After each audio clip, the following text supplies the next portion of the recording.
After Nahida left, you ate a lot of food. You've become a glutton.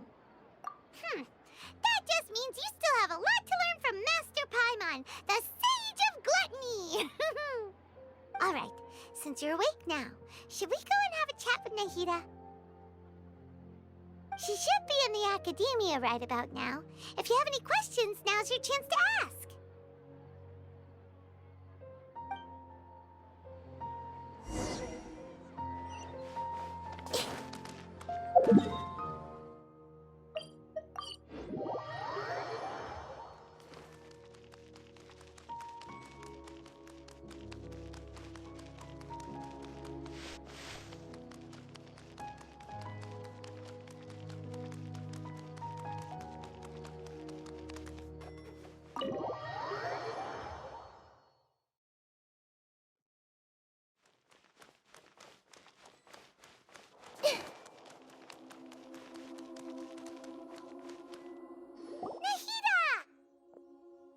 Hello, Traveler and Paimon.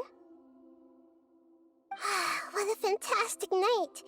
I'm still immersed in all the happiness and joy, like a candle floating on water. So are we, and that's why we're here to talk with you. Is there anything you want to know? After recent events, the Akasha can no longer function as it used to. I've given it some thought, and have decided to shut it down permanently. But this is definitely not a bad thing. Even from the beginning, I've been planning to shut it down. The Akasha's centralized administration of knowledge has always restrained people's curiosity and curtailed the number of paths available to them. I don't think this is good for Sumeru. Although people may initially feel a little uncomfortable with the loss of the Akasha, they will soon understand that this life is more suitable for them. And as for the future of Sumeru, I'm preparing to regain control of the academia. The former sages have received their punishment, but the new sages have yet to be selected. I will oversee the process personally. I hope that the new 6 great sages will be more focused on academics. Sumeru needs such leaders more than ever. The other big issue is the people of King Deshret. All the residents of the desert, in fact. They have been mistreated for far too long. I've already taken some measures to address this. It will take some time to rebuild everything, but no matter if it's culture, friendship, or trust, we will rebuild it. You mean, what happened after the doctor put you to sleep? Not exactly. The top-ranked Fatui Harbingers, up to number 3, possess power comparable to that of gods. I was no match for him in that kind of situation. However, in spite of the bad situation, I still managed to make a fair deal with the doctor. I'm sure you remember the entity that changed your fate, the Heavenly Principles. In fact, the Heavenly Principles has been quiet since the Conria disaster 500 years ago. I used this point as leverage against the doctor. I told him that the Heavenly Principles may be awakened if I destroyed Enosis. Although it's just a bluff, he still fell for it. I assumed that the Heavenly Principles wouldn't just stand by and let such extensive damage to its laws take place. And as for what I exchanged for the Gnosis, the exchange served as both punishment for the doctor, as well as a boon of new knowledge that I couldn't refuse as the God of Wisdom.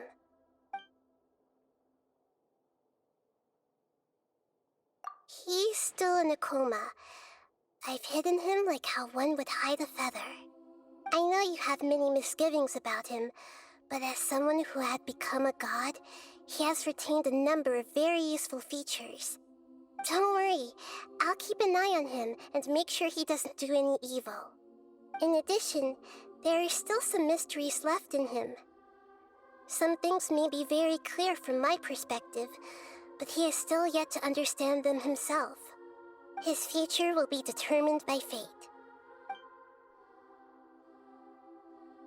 Is that where you're headed next? Fontaine, the Nation of Justice? As far as I know, that nation operates in a judicial system. Does their Archon personally judge people?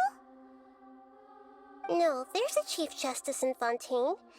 Generally speaking, the Hydra Archon, Focalor, won't preside over individual trials. However, even then, Focalor will still make herself present at just about every trial. It seems that she just likes to immerse herself in that sort of atmosphere. As Archon, she still reserves the right to influence the final verdict. Anyway, let's just say she's got, a very unique personality. Are you sure? Isn't there something else you haven't asked about yet? Huh? You mean... About your brother. While you were resting at Gandharvaville, I took some time to perform an Irminsul search for information on your brother. Yeah! Isn't Irminsul a repository for all the information and memories of Teyvat? So there shouldn't be anything on her or her brother. This is true in your case. Irminsul indeed does not have any information on you. However, there must be something different about your brother. Because, as it turns out, the world has recorded information on him after all. What? There's only one possible explanation. He belongs to this world.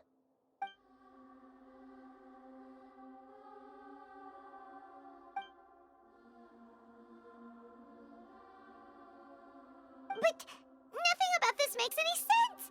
Wasn't this your first trip to Teyvat? According to the records I was able to access, your sibling suddenly appeared in Conria. After the Conria disaster, he began his journey through the 7 nations of Teyvat. But just as his journey was about to reach its conclusion, the Irminsul records on him suddenly become fuzzy. What do you mean, fuzzy? Did something happen to him? All I know for sure is that somebody, for reasons only they can know, is deliberately obfuscating his fate. And whoever it is, if they can do that, who knows what else they're capable of. But even that wouldn't explain how he somehow comes from this world. Something else I noticed was that according to these records, the Fatui have not classified your sibling as one of the Descenders. What's a Descender? Paimon's never heard of it. Look, I'm sure you must be curious about the information I received from the Fatui in return for my gnosis, right? A very important part of the intel was about this world's Descenders. External beings, ones that don't belong to this world. Traveler, you are Teyvat's 4th Descender. Huh? So the Fatui count 3 other Descenders before the Traveler, and her brother isn't even one of them? That's right. My current hypothesis is that the first Descender was likely what we now call the Heavenly Principles. As for the other Descenders, I still need to verify their existence. It could take me some time. Paimon's head's about to burst from all this crazy new information. And yet, even knowing all this, I'm sure you must still have a lot of unanswered questions. I must say, I truly regret that I can't help you more as the God of Wisdom. There are many questions in my heart as well.